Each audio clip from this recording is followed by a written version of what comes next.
ಎಲ್ರಿಗೂ ನಮಸ್ಕಾರ. ಕಟ್ಟೀಸ್ ಕಿಚನ್ ಕನ್ನಡಕ್ಕೆ ಸ್ವಾಗತ. ನೋಡಿದರೆ ಬಾಯಲ್ಲಿ ನೀರು ಬರುತ್ತಲ್ಲ, MTR ಹೋಟೆಲ್ನಲ್ಲೂ ಹೀಗೆ ಕೊಡ್ತಾರೆ. ತುಂಬಾ ರುಚಿಯಾಗಿರೋ ತುಪ್ಪಿಟ್ಟು ಅದನ್ನು ತಿನ್ನೋಕ್ಕೆ ಗಂಟೆಗಟ್ಟಲೆ ಕ್ಯೂ ನಿಲ್ಲಬೇಕು. ತುಂಬ ರುಚಿಯಾಗಿರುತ್ತೆ, ಆದರೆ ಗಂಟೆಗಟ್ಟಲೆ ಕ್ಯೂ ನಿಲ್ಲೋದೇ ಒಂದು ದೊಡ್ಡ ಸಮಸ್ಯೆ ಅಲ್ಲಿ. ನಾನು ತುಂಬ ಸರಿ ಹೋಗಿ ತಿಂದಿರೋದು. ಅದನ್ನು ಮನೆಯಲ್ಲಿ ಮಾಡೋಕ್ಕೆ ಒಂದು 2-3 ಸರಿ ಮಾಡಾದಮೇಲೆ ಆ ಫ್ಲೇವರ್ ಬರೋಕ್ಕೆ ಸ್ಟಾರ್ಟ್ ಆಯಿತು. ಹೇಗೆ ಮಾಡೋದು ಅಂತ ಇವತ್ತು ನೋಡೋಣ ಕಟ್ಟೀಸ್ ಕಿಚನ್ ಕನ್ನಡದಲ್ಲಿ. ನೋಡಿ, ಎಷ್ಟೊಂದು ಸರಳವಾಗಿರೋ ಮತ್ತು ತುಂಬಾ ರುಚಿಯಾಗಿರೋ ಉಪ್ಪಿಟ್ಟನ್ನು ಇವತ್ತು ಮಾಡೋಣ.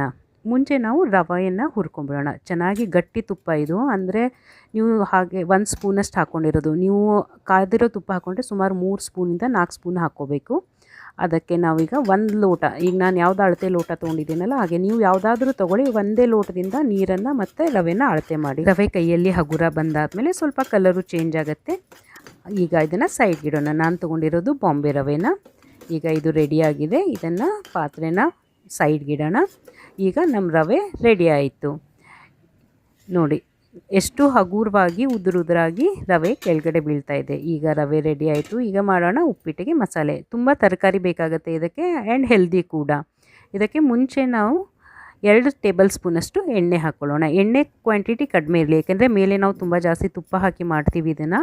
ಅದಕ್ಕೆ ಎಣ್ಣೆ ಕ್ವಾಂಟಿಟಿ ಕಡಿಮೆ ಇರಲಿ. 2 ಟೇಬಲ್ ಸ್ಪೂನಷ್ಟು ಎಣ್ಣೆ, ಸಾಸಿವೆ ಅರ್ಧ ಸ್ಪೂನು, ಜೀರಿಗೆ 1/4 ಚಮಚೆ, 1 ಚಮಚೆಯಷ್ಟು ಕಡಲೆಬೇಳೆ, ಮತ್ತು 1 ಚಮಚೆಯಷ್ಟು ಉದ್ದಿನಬೇಳೆ, ಮತ್ತು 1 ಚಮಚೆಯಷ್ಟು ಶೇಂಗಾಕಾಳು.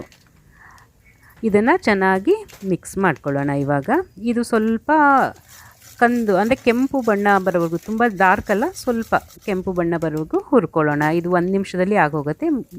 ನಂತರ ಹಸಿಮೆಣಸಿನ್ಕಾಯಿ, ನೀವು ಈ ಟೈಮಲ್ಲಿ ಬೇಕಂದರೆ ಕರಿಬೇವು ಸೊಪ್ಪು ಸೇರಿಸ್ಕೋಬೋದು, ಬಟ್ ನಾನು ನೀರಲ್ಲಿ ಕುದಿಯುವಾಗ ಹಾಕ್ತೀನಿ, ಒಳ್ಳೆ ಘಮ ಬರುತ್ತೆ ಅಂತ. ಈಗ ಈರುಳ್ಳಿ ಸೇರಿಸ್ಕೊಂಡಿರೋದು 1 ಮೀಡಿಯಮ್ ಸೈಜದ್ದು. ಇದನ್ನು 1 ನಿಮಿಷ ಅಷ್ಟು ಬಾಡಿಸ್ಕೊಂಡಾದಮೇಲೆ ಕ್ಯಾಪ್ಸಿಕಮ್ಮನ್ನು ಹಾಕ್ಕೊಳ್ಳೋಣ. ಕ್ಯಾಪ್ಸಿಕಮ್ ಮತ್ತು ಆನಿಯನ್ ಎರಡೂ ಸ್ವಲ್ಪ ಎಣ್ಣೆಯಲ್ಲಿ ಬೆಂದರೆ ತುಂಬ ಚೆನ್ನಾಗಿ ಬೇಯ್ಕೊಳ್ಳುತ್ತೆ. ನೀರಲ್ಲಿ ಅವು ಚೆನ್ನಾಗಿ ಬೇಯಲ್ಲ.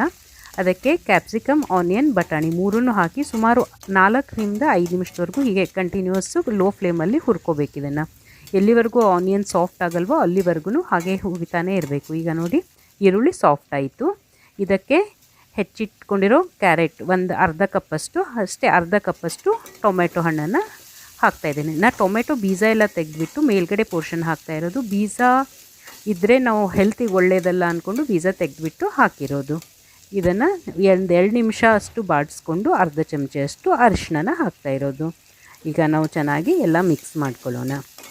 ಈಗ ನಾನು ಮುಂಚೆನೇ 2.5 ಕಪ್ಪಷ್ಟು ನೀರನ್ನು ಸೈಡಿಗೆ ತೆಗೆದಿಟ್ಕೊಂಡಿದ್ದೀನಿ. ಅಂದರೆ ಅಳತೆ ಮಾಡಿ ನಾವು ಯಾವ ಕಪ್ಪಿಂದ ರವೆ ತೊಗೊಂಡಿದ್ವಲ್ಲ ಅದೇ ಕಪ್ಪಿಂದನೇ ನಾನು 2.5 ಕಪ್ಪಷ್ಟು, ಅಂದರೆ 2.5 ಲೋಟ, ಯಾವ ಲೋಟದಲ್ಲಿ ನಾನು ರವೆ ತೊಗೊಂಡಿದ್ದೆ ಅದರ 2.5 ಅಷ್ಟು ನೀರು ತೊಗೊಂಡಿಟ್ಕೊಂಡಿದ್ದೆ. ಈಗ ಅದನ್ನು ನೋಡಿ, ಈ ಲೋಟದಿಂದ ರವೆ ತೊಗೊಂಡಿದ್ದೆ, ಇದೇ ಲೋಟದಿಂದ 2.5 ಲೋಟ ನೀರು ತೊಗೊಂಡು ಹಾಕಿರೋದು.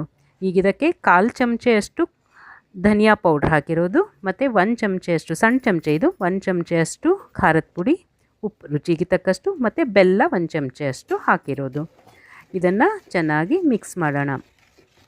ತುಂಬ ಸಣ್ಣ ಚಮಚೆಯಿಂದ 1/4 ಚಮಚೆ ಅನ್ಕೋಬೋದು ಅಷ್ಟನ್ನೇ ಕೊರಿಯಾಂಡರ್ ಪೌಡ್ರ್ ಹಾಕಿದ್ದೀನಿ. ಮಸಾಲೆ ಸ್ಮೆಲ್ ಬರಬಾರ್ದು, ಬಟ್ ಫ್ಲೇವರ್ ಬರಬೇಕು. ಕೊತ್ತಂಬರಿ ಸೊಪ್ಪು ಮತ್ತು ಕರಿಬೇವನ್ನ ನಾನು ಈ ಸ್ಟೇಜಲ್ಲಿ ಹಾಕ್ತಾಯಿರೋದು. ನೀರಲ್ಲಿ ಕುದ್ರೆ ಅದ್ರ ಘಮ ಬೇರೆಯೇ ಬರುತ್ತೆ, ಒಗ್ಗರಣೆನಲ್ಲಾದರೆ ಘಮ ಬೇರೆಯೇ ಇರುತ್ತೆ.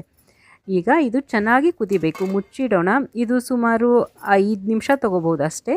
ಹೈ ಫ್ಲೇಮಲ್ಲಿ ಇಟ್ಟರೂ ಪರವಾಗಿಲ್ಲ, ಅದು ತರಕಾರಿನೂ ಬೇಯ್ಕೊಳ್ಳುತ್ತೆ ಅಷ್ಟರಲ್ಲಿ, ಮತ್ತು ನೀರು ಚೆನ್ನಾಗಿ ಕುದಿಯುತ್ತೆ. ಈ ಸ್ಟೇಜ್ನಲ್ಲಿ ನಾವು ರವೆನ ಮಿಕ್ಸ್ ಮಾಡ್ಕೊಳ್ಳೋಣ. ನೋಡಿ, ಹಗುರವಾಗಿರೋ ರವೆ ಇದೆ. ಸ್ವಲ್ಪ ಈಗ ರವೆನೂ ಆರಿರೋದಕ್ಕೆ ಒಮ್ಮೆ ಸಿಡಿಯಲ್ಲ ನೀರು.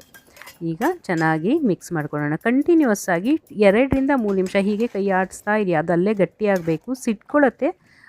ಅದಕ್ಕೆ ಸ್ವಲ್ಪ ದೊಡ್ಡ ಸ್ಪೂನ್ ತೊಗೊಳ್ಳಿ. ಈ ಸ್ಟೇಜಲ್ಲಿ 1 ಚಮಚೆ, ದೊಡ್ಡ ಚಮಚೆಯಷ್ಟು 1 ಚಮಚೆ ಗಟ್ಟಿ ತುಪ್ಪ ಹಾಕಬೇಕು. ನೀವು ಕಾಯಿಸಿರೋ ತುಪ್ಪ ಆದರೆ ಸುಮಾರು 6 ಚಮಚೆಯಷ್ಟು ತುಪ್ಪ ಹಾಕಬೇಕು. ಗಟ್ಟಿ ತುಪ್ಪ ಇದ್ದರೆ 1 ಫುಲ್ ಸ್ಪೂನಷ್ಟು ಗಟ್ಟಿ ತುಪ್ಪ ಹಾಕಿ ಮಿಕ್ಸ್ ಮಾಡಿ ಮುಚ್ಚಿಡೋಣ. 2ರಿಂದ 3 ನಿಮಿಷ ಸಣ್ಣ ಉರಿನಲ್ಲಿ ಮುಚ್ಚಿಟ್ರೆ ಘಮವಾಗಿರೋ ಉಪ್ಪಿಟ್ಟು ರೆಡಿ. ಇದಕ್ಕೆ ಬೇಕಿದ್ದರೆ ಕೊಬ್ಬರಿನ ನೀವು ಮೇಲ್ಗಡೆ ಹಾಕೋಬೋದು, ಏನೂ ಬೇಕಾಗಿಲ್ಲ. ನಿಜವಾಗ್ಲೂ ತುಪ್ಪದ ಫ್ಲೇವರ್ ಇರುತ್ತಲ್ಲ, ಕೊಬ್ಬರಿ ಫ್ಲೇವರು ಅಷ್ಟೊಂದು ಬೇಕಾಗೋದಿಲ್ಲ. ಇಷ್ಟ ಇದ್ದವರು ಕೊಬ್ಬರಿನ ಮೇಲ್ಗಡೆ ಹಾಕ್ಕೊಂಡು ತಿನ್ಬೋದು. ನೋಡಿ ಎಷ್ಟು ಚೆನ್ನಾಗಿ ಬಂತು. ಈಗ ಇದನ್ನು ಚಟ್ನಿ ಜೊತೆಗೆ ಸವಿಬೋದು. ನೀವು ಚಟ್ನಿ ಇದ್ದರೂ ಸರಿ ಇಲ್ಲದೇ ಇದ್ದರೂ ಸರಿ ಉಪ್ಪಿಟ್ಟು ಮಾತ್ರ ತುಂಬಾ ರುಚಿಯಾಗಿರುತ್ತೆ. ಡೆಫಿನೆಟ್ಲಿ ಟ್ರೈ ಮಾಡಿ ನೋಡಿ ಒಂದು ಸರಿ. ಈಗ ನೋಡಿ ಎಷ್ಟು ಹಗುರವಾಗಿ ಎಷ್ಟು ಸಾಫ್ಟಾಗಿ ಮೃದುವಾಗಿ ಬರುತ್ತೆ ಅಂತ. ಆ್ಯಂಡ್ ಇದು ಒಂಥರ ಯುನಿಕ್ ಆಗಿರುತ್ತೆ, ಸ್ವಲ್ಪ ಮಸಾಲೆ ಇರೋದ್ರಿಂದ ಒಳ್ಳೆ ಫ್ಲೇವರ್ ಬರುತ್ತೆ. ಡೆಫಿನೆಟ್ಲಿ ಟ್ರೈ ಮಾಡಿ ನೋಡಿ. ವೆರಿ ಟೇಸ್ಟಿ MTR ಹೋಟೆಲ್ದು ತುಪ್ಪದ ಉಪ್ಪಿಟ್ಟು. ಸಬ್ಸ್ಕ್ರೈಬ್ ಮಾಡ್ಕೊಳ್ಳಿ ಕಟ್ಟೀಸ್ ಕಿಚನ್. Thank you.